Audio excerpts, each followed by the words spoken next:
Very kind invitation. I accepted it with pleasure. I very much like talking to young people, especially, and being myself more or less with the same generation. I believe that it is easier to communicate and messages, and therefore I'm grateful for the invitation.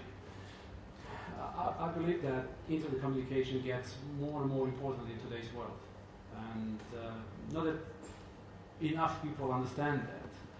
And to a certain extent, as you know, social media has been responsible for the wave of democratization we find these days in Northern Africa and Middle East. But in principle, I believe that internet media will get more and more important in doing business, in doing politics, in doing economy and everything.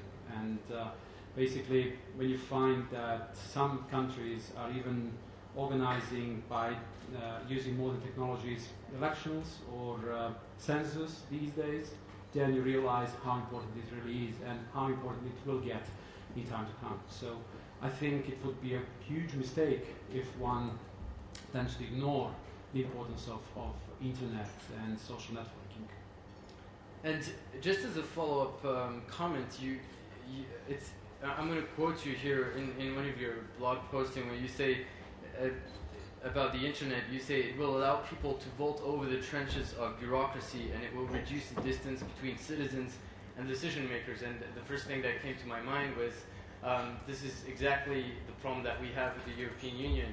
And do you think that social media has the power to solve exactly that problem of bridging the gap between European citizens and its institutions, which are very often perceived as overly bureaucratic? I don't think that social media and social networking could supersede institutions of the democratic system, or liberal democratic system. But what social networking could help with is bridging that lack of communication and the contact between politician who has its electorate, who has its constituency, and his contact communication with those people, because you obviously don't have enough time to be there every day, to talk to them every day. But it is important if you have such a lively, such a vivid communication through internet. That's the advantage, basically. Just imagine a European Parliament who has to attend the sittings of the European Parliament in Brussels or Strasbourg, and it takes a very long time for him to be away from the home.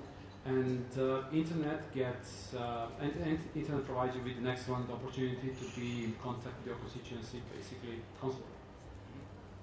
And now on to EU-Montenegro relations. Montenegro is considered probably one of the best in class in terms of its progress towards accession. You have obtained candidate status in December. And you've, in your last visit to Brussels, Herman Van Rompuy, the President of the EU, has praised the progress of the country.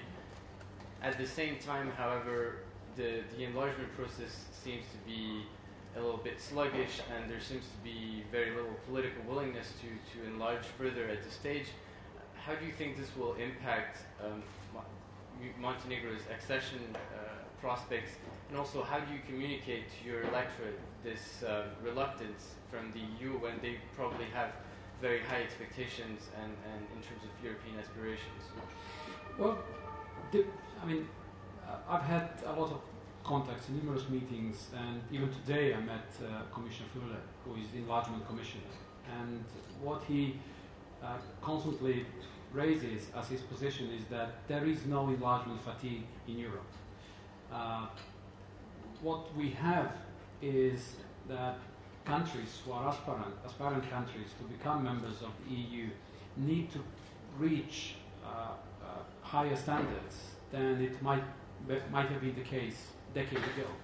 And it's perfectly okay with me. I believe that through the process of drills, we will actually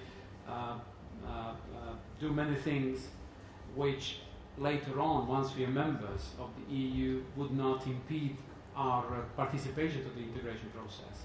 And that's how I find it very, very useful. Of course, it is difficult for a country to go through the whole process because it is quite a challenging one. And as you said, back in December, Montenegro was granted candidate status country. And altogether last year was very successful for us. After many years, our citizens got the opportunity to travel without visa throughout Europe. And that's a splendid thing, especially for young people who want to travel around Europe, who want to meet new people, who want to understand the way of living in other countries. Regardless of the fact that you can enjoy that knowledge through internet, personal touch and personal contact cannot be substituted for. Other thing is that Stabilization Association Agreement became effective on the 1st of May last year. So we have contract between European Union and Montenegro in place and effective. That's very important. And thirdly, in December, we closed the year with getting candidate status country. Of course, European Commission recommended that after fulfilling some homework, after receiving adequate response by Montenegrin administration towards 7 criterion, they will be ready to give us green light for negotiations. And that's exactly the stage we are in right now. We're not trying to do the best we can in various fields, such as electoral law, such as media freedom, and civil sector cooperation, implementation of the anti-discrimination laws. Also, we are trying to resolve the issue of the internal displaced people. There is the fight against corruption, organized crime. So through that sort of a drill, we will get readier to move into the integration, into final stage of negotiations. And I believe that the whole process will eventually be a successful one. So though some people perceive that there is some sort of enlargement fatigue, I'm absolutely sure that people in Brussels and other member states realize that European Union integration process cannot be finished unless Western Balkans is in. Well, it was a pleasure to have a meeting with the Prime Minister. We talked about what Montenegro is doing to advance its course towards European institutions, its membership action plan in NATO, its aspiration to join the European Union, and domestically the progress it's making on important issues like rule of law and anti-corruption. The United States strongly supports Montenegro in all of these ambitions, and we're very encouraged by what the Prime Minister had to say.